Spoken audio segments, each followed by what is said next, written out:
yan, buhaya. Buhaya, oo.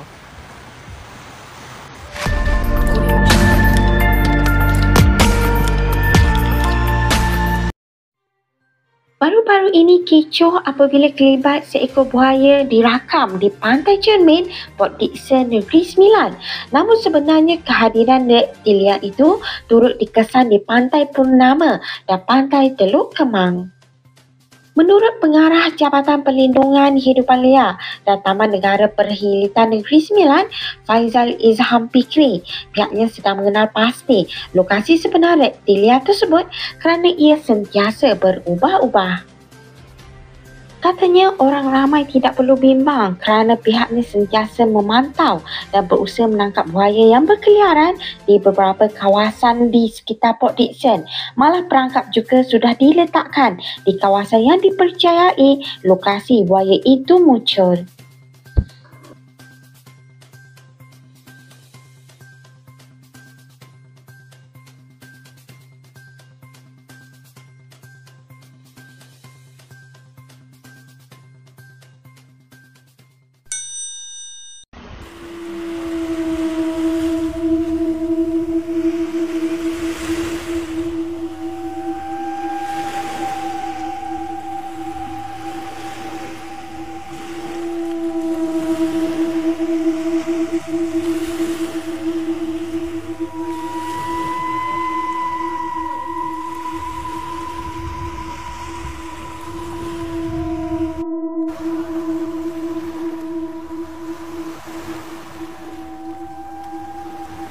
Buaya dahil.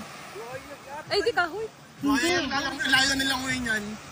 Wala, baka pumunta yan dito. Buaya! Buaya nga. Ito, kaya mo sa camera ni Marjol. Tanungin mo sila. Bro! Crocodile.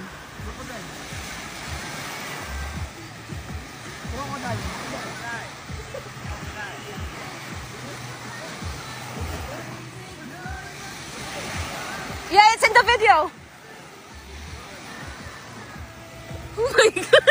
Ang laki.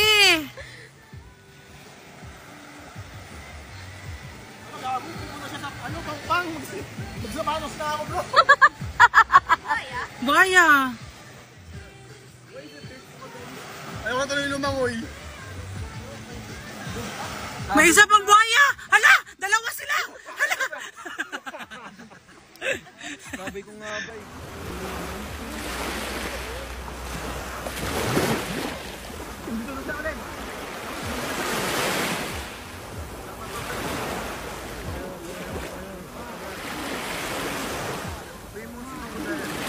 Wait, it's coming here. Wait, it's coming here.